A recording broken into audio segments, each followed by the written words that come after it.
Hello everyone. I thought I'd share my Wrath of Khan badge collection. It's been a while since I last did this, and I thought, let's make an update. I got a few new badges since I last did this, so yeah, here we go. So the first one I wanted to look at is probably my most treasured part of this collection. This is the one made by Maggie. This was distributed by roddenberry.com. Maggie is the artist who made the badges that were used in the movies. And so um, outside of owning a screen used one, this is the closest you'll ever get to owning a piece of the movie made from the same studio as the movie pieces. So yeah, I love the way it looks very handmade. The delta looks like it was, cut and cleaned up by hand. The enamel in the back looks like it was hand poured. There's a lot of you know, um, very human details about it. Looks very hand done. The delta in itself is a very thin piece of metal. It's got like this copper speckling, almost like a chocolate brown color to it. And then on the back, as you can see, it's screwed on with a couple of nuts, and it uses just standard lapel pins, much like many of the other badges. It's a beautiful piece. I'm so happy I have one of these. Over here is the Hollywood Pins version from the 80s, I believe. And I won't talk too much about this. I'll just say that I love that despite it being a single casting or single mold with no separate delta to the background, it looks very dimensional, and it's got very limited colors and gets away with so much with a little bit of texture changes. I think it's cool. Over here is the one from Lincoln Enterprises. This also is a single piece, as you can see. But unlike this one, it's got a little bit of a curve like the ones in the movies. So I think it's pretty cool. The one issue I had with it was that, the delta in itself is this matte looking gold, and it doesn't quite match the ones in the movies. And so when I had an opportunity to get another one, I decided to do a repaint to make it match Maggie's chocolate speckled brown delta a little bit more, and I'm really happy with this homage to the original. Over here is the one I usually wear with my Monster Maroon. It's the one made by Scott Nakada. The one reason why I use it is that I love that bone color that he used, and there's something really cool about how artisanal yet, well made it is. This one comes with standard, lapel pins as well. And when you got a chance to buy one from Scott, the cool thing about it is that he would personalize it on the back. So one of the things you get from Scott versus like buying from a factory is that each one of his pieces are unique and made for the person that's buying them. So, if you're looking for something that's very specific for you, you can go to Scott and he will make one for you. And these days it's hard to find ones by Maggie, and I would say getting one from Scott is almost as cool, being that they're handmade as well. Speaking of Scott, here's a little deviation. A few years ago, Scott made a run of these like Monster Maroon revised badges. He sort of redesigned it to how he would have imagined it had it evolved, and I love that, like the delta with a little division in the middle, and then the way he redesigned the back plate. This one has a really thick magnetic back, and also much like the other one, I asked him to personalize it.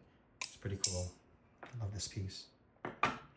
Over here is the one made by Jeff Price. Oh, sorry, Jeff Parks. I got that wrong. The cool thing about this is that it's very much manufactured in a way that it looks like it's been made by a watchmaker. It's very precise, it's very beautiful, and all the lines are clean. One thing I would say about this though is that the delta It's a little bit too sharp, and if you'll notice, kind of stands out among the other ones. That to me, I believe, is an intentional deviation from Jeff Parks. I think he wanted it to stand out and be recognizably his. I could be wrong there, but that's what I thought I remember that he said when I chatted with him about it. I do love the inlay, the enamel. Looks really clean. Again, if you're looking for something more manufactured and looking like it came from the future, Jeff Parks' badge is probably the one for you. And then what we have here is the Anovos one. This one I call my little chunky boy. You know, he's got a thicker delta. Everything just looks a little bit more chunky, but also a lot more like sturdy. It feels right. It's a beautiful piece. This one's got standard lapels, and yeah, it's very well made and really nice to hold. If you want something really sturdy and bulky, this is the way to go. Related to this is these ones made by Fansets. You know, both of these were designed by the same designer, as I understand. And yeah, so this one comes from the same lineage, as you can see. There's a little bit of difference. Like this one's the magnetic version. I love this for the engineering of it. I thought it was like really well made. The enamel is beautiful. I'd even argue that the enamel work on the Fansets one is much better than the Anovos one. It just looks so well inlaid in there. And the colors are really nice as well. It's got that nice bone color along with that gull egg blue in the middle. I think this is really beautiful.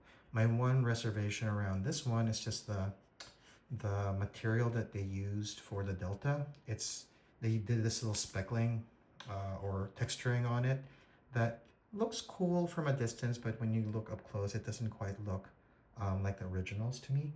So what I actually did was I bought a second one from Fansets, and what I did was I bought a separate delta, this one, from the Star Trek motion picture version of the pin, and then I bought a second one of these, and what I did was I took out the delta, repainted this, and glued it on top of this one.